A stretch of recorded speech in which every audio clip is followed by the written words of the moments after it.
Welcome to the Ted Lasso Rewatch Podcast, Lens of Leadership. Feels different, Coach. I mean, the same, but different. I am Marnie Stockman. I am Nick Caniglio. We've worked together for over a decade. The first company we worked for got acquired and acquired and acquired. We learned firsthand about the good, the bad, and the ugly. We decided to take the good and start a company of our own in an unfamiliar industry. We grew it with positivity, problem solving, and team building, with a bit of goofy mixed in. Sound familiar?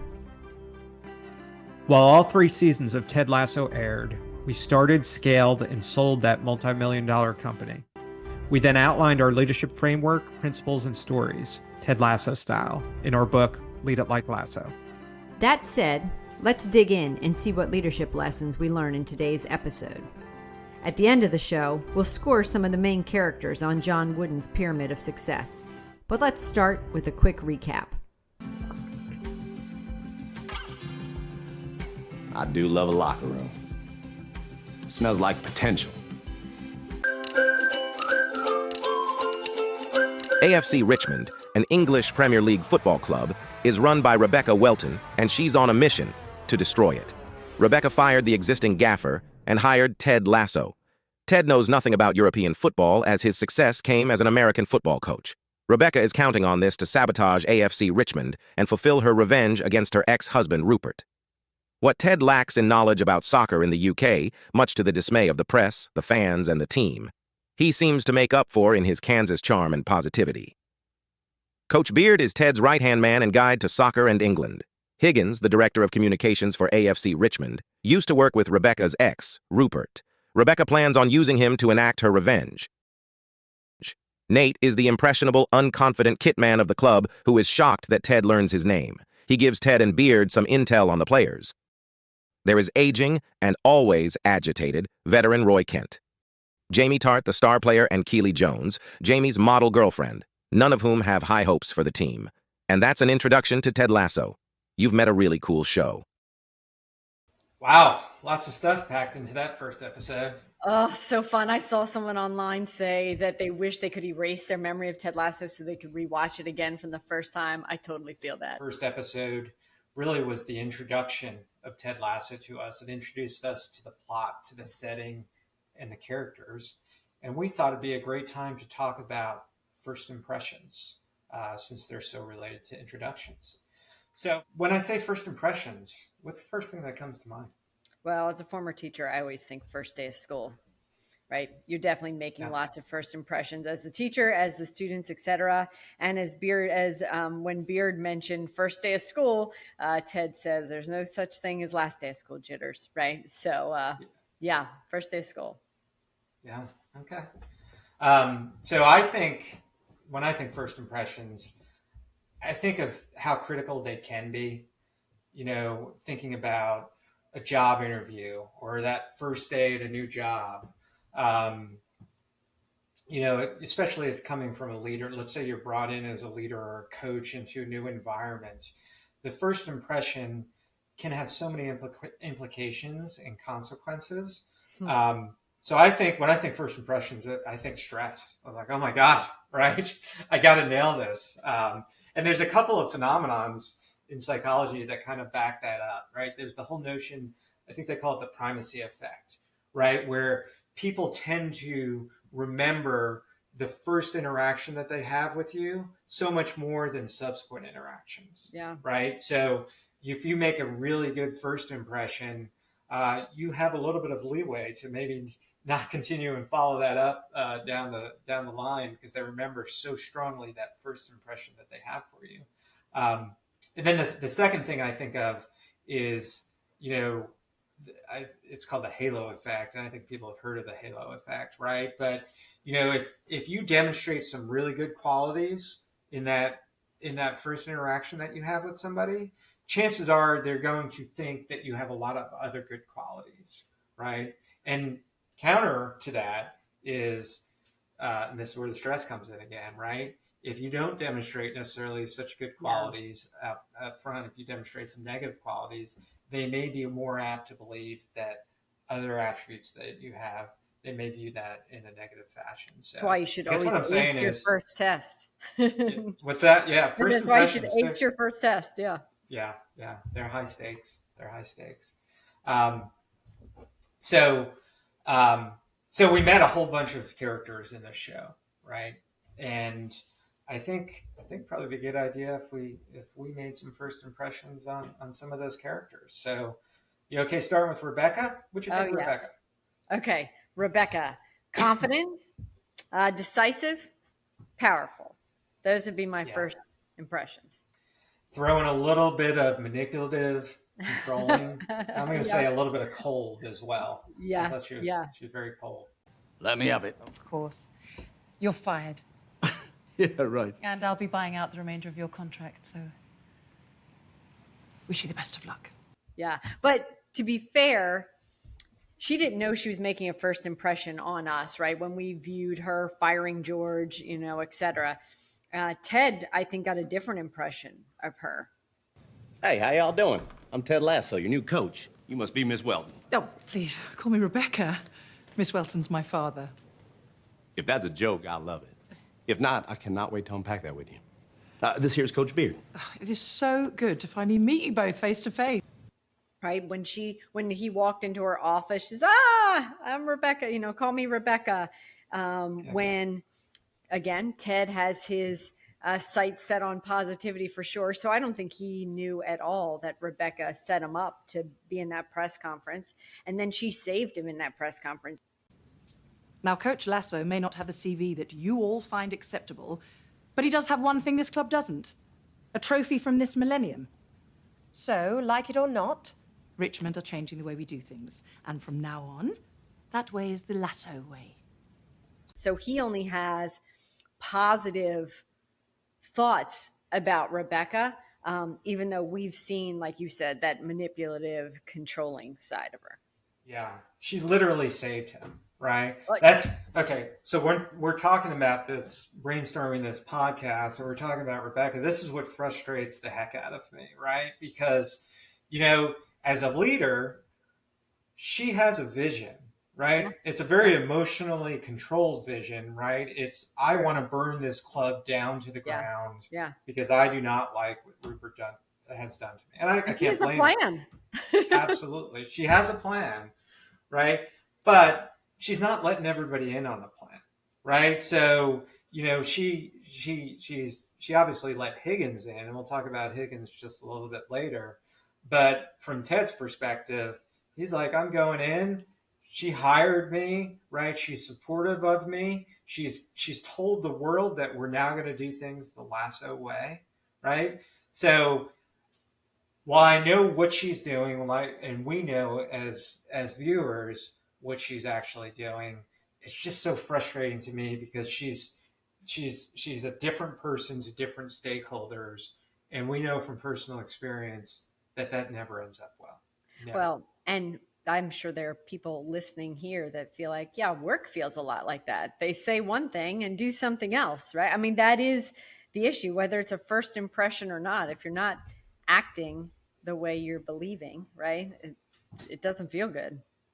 100%. Okay, let's jump off of Rebecca for a second, and let's talk about the namesake of the show, Ted Lasso.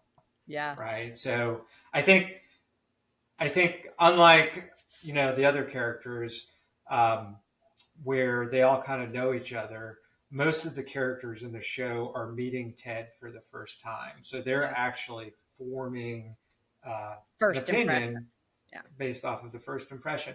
And you know what? It's not good if you look at it from the standpoint of the team, the fans, the press. They all kind of have that same first impression. I have never coached the sport that you folks call football. At any level. Jesus. And heck, you got a question in there, Trent? Yeah. Is this a fucking joke? And which is, all right, he lacks confidence, the aw shucks, corny jokes that he makes. He's not really serious about what he does. So what did you think when we talk about Ted? What did you think as a viewer? So when we first see him, right, he's hopping over the seat and and ask Beard, "Are we crazy?" I think Ted recognizes that he doesn't have the resume, as Rebecca says, to really do this well. So, but we see him as positive, yeah. And Beard's like, "Yeah, we're crazy," but Ted's still goofing around, right? If we see each other in our dreams, let's goof around and act like we don't know each other.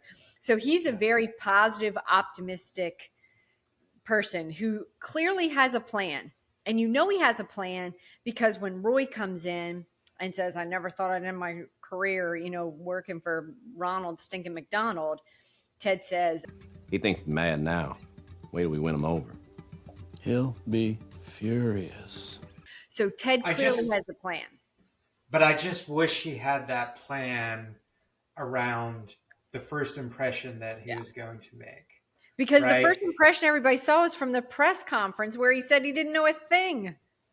Yeah. And he was thrown into that. We'll give him that, right? It wasn't something he was prepared to do, but he had to know coming overseas, across the pond. Someone was going to ask him. Yeah. I mean, he knew nothing about soccer, right? So I wish he would have, from an outsider looking in, right? And a leadership angle here. I wish the first thing he would have done was met with his team and acknowledged the elephant in the room, right? That he does not know a lot about soccer, but that's not what that's not where he's found success before it. That's what he didn't say in the press conference. Exactly, right? Yeah. His success, and we saw this with the Sports Center clip at the beginning, right? His success was building a team and having ability for the team to work together to achieve their goals. And he never really addressed that at all. But we know that he's thinking that because, like you said, when he was talking about give some hints. Roy to Beard, he made a bad first impression. What do you think? Is it possible to get a second chance at a first impression? Yeah, I think we all know it is, but it's very hard.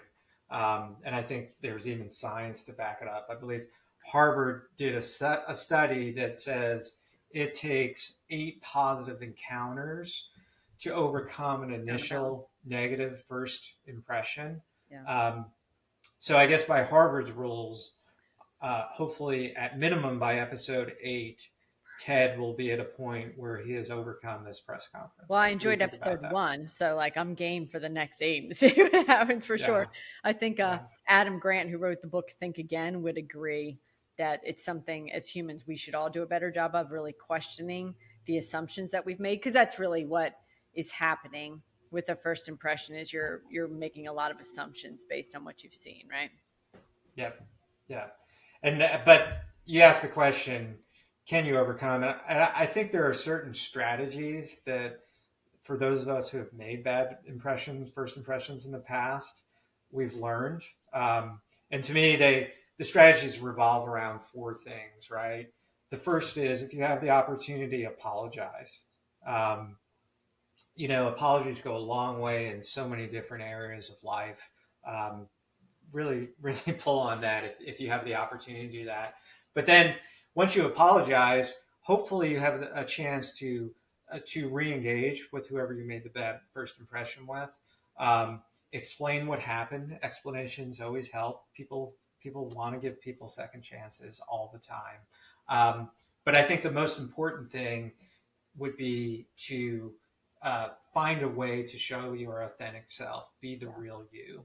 I think that goes a long way with everything, and that will set your ship on the right course for the balance of whatever relationship you're trying to establish. I can't wait to see the real Rebecca. Will she please stand up? Absolutely. Well, I think we met the real Nate, the real Coach Beard, the real Higgins. We also met a bunch of other characters as well that we'll talk about in just a minute. But let me ask you, Coach Beard, he's an interesting character. What you think of him? Coach Beard says a lot in very few words. I think Beard is our guide. I think he's our guide to the UK. He's our guide to soccer. And he is also our guide that validates all that is Coach Lasso. I think you see it in their connection. I love this scene. Could you take Coach Beard and get him their IDs, housing information, anything they need? Wi-Fi password, wet wipes. Humidifier. Way ahead of you, Coach. Thank you.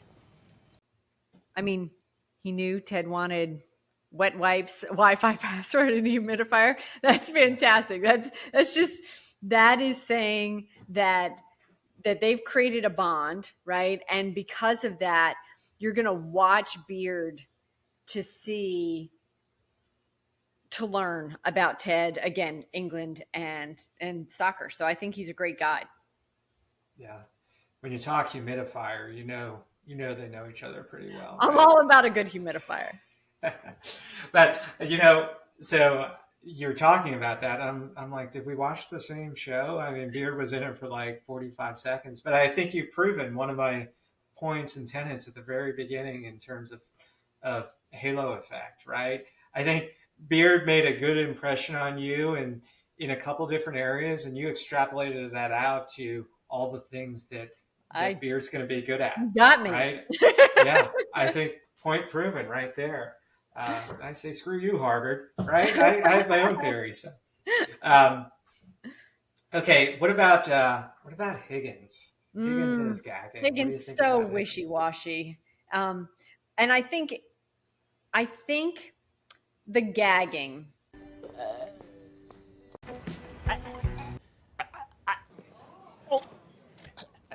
Is because he's not living true to his own core values and he's discontent and he kind of makes himself sick to his stomach.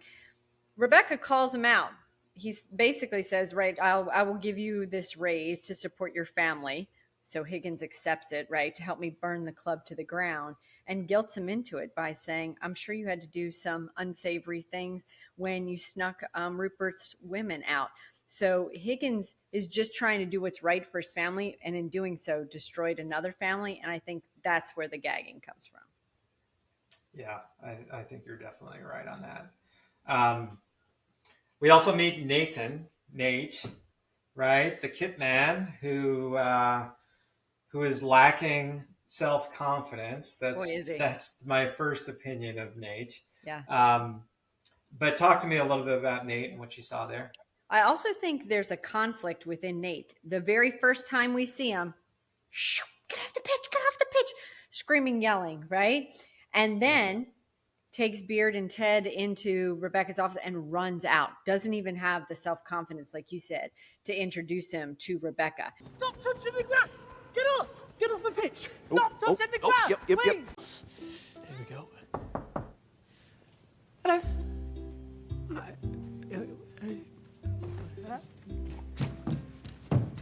So is Nate the one with the confidence to streak across the pitch and give what for to the new coach? Or is it the one running away from the power that is Rebecca?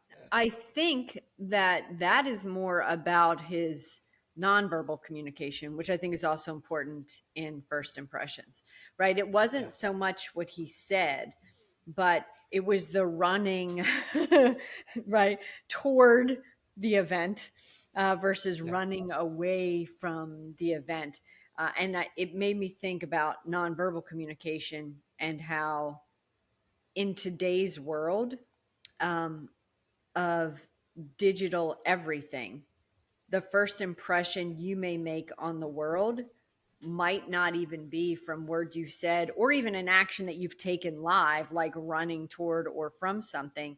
It might be a LinkedIn post, a TikTok video.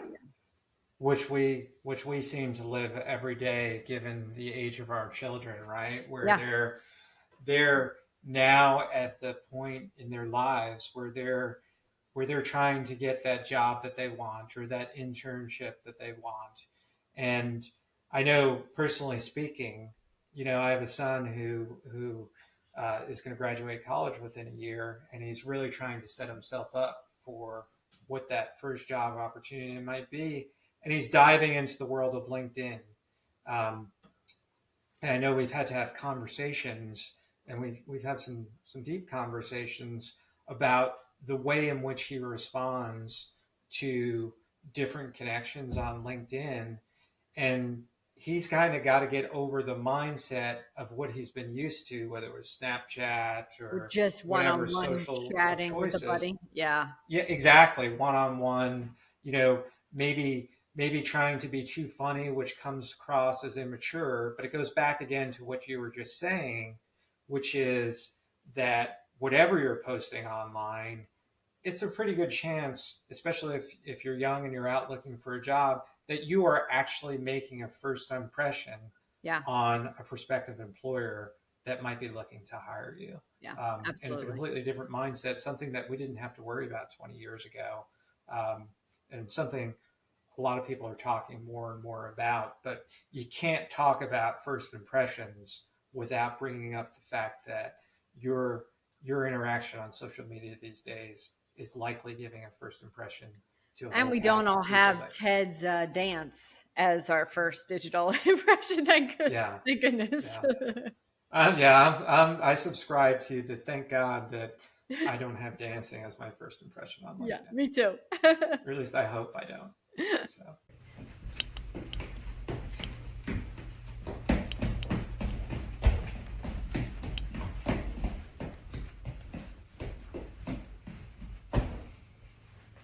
Nailed it. Yeah.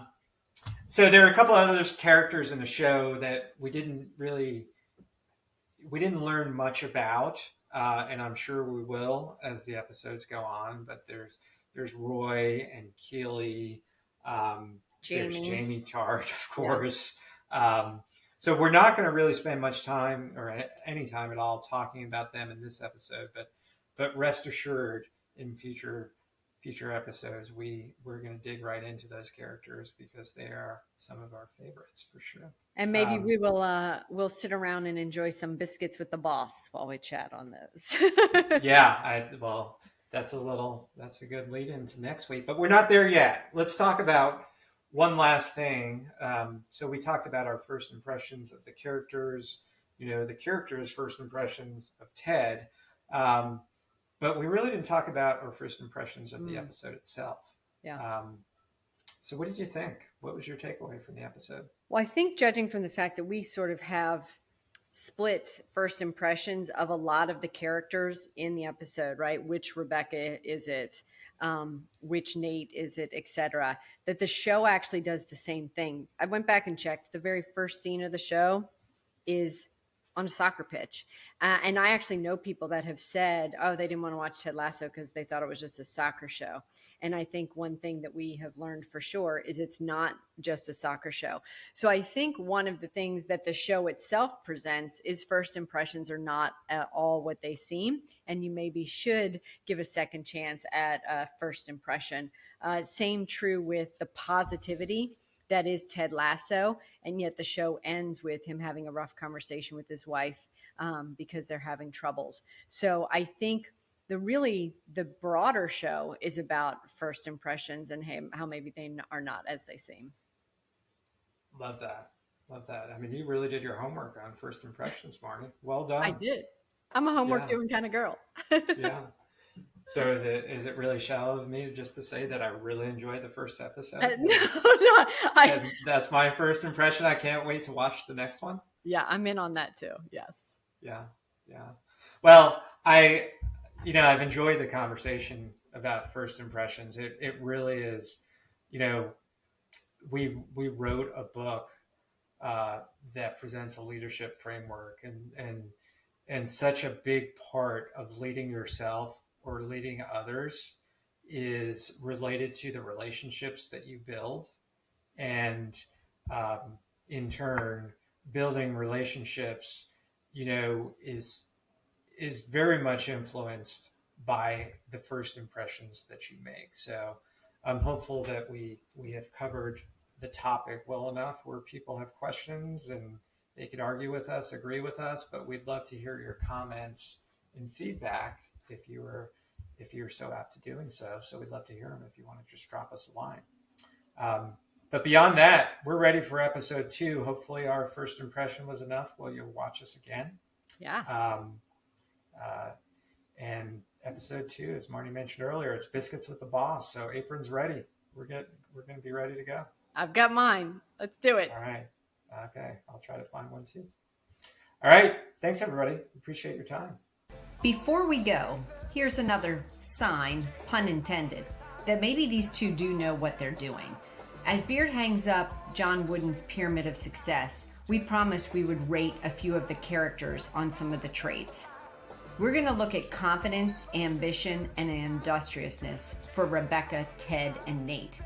If you want to see the full pyramid scored, you can head to the resources page at leaditlikelasso.com. For confidence, Wooden defined that as respect without fear. May come from being prepared and keeping things in proper perspective. So for that, Rebecca gets a 10, Ted gets a 6.7, and Nate gets a 3.3. Ambition for noble goals. Well, now Rebecca gets a 3.3. Ted, full 10. Nate, 6.7. Industriousness. There's no substitute for work. Worthwhile results come from hard work and careful planning. We feel like all 3 of the characters score a 10 on that, as they really are performing their jobs at the highest level. Well, actually, these scores were from when we first watched the show, and again, that was just our first impression. But when we went back and really thought about these first impressions and analyzed what we were saying about Ted and his lack of a plan in really how to make a first impression, we felt like maybe his industrious score needs to be dinged a bit for not having a plan. So we're going to drop him down to a 6.7. As you go to the website, if you check out the full spreadsheet, we're going to update it each week. You can see our initial first impressions right now, but we're going to also show any changes that we make along the way to see how the willingness to rethink a first impression can actually make a difference. See you there. Would love to hear if you agree or disagree on how these folks lead it like Lasso.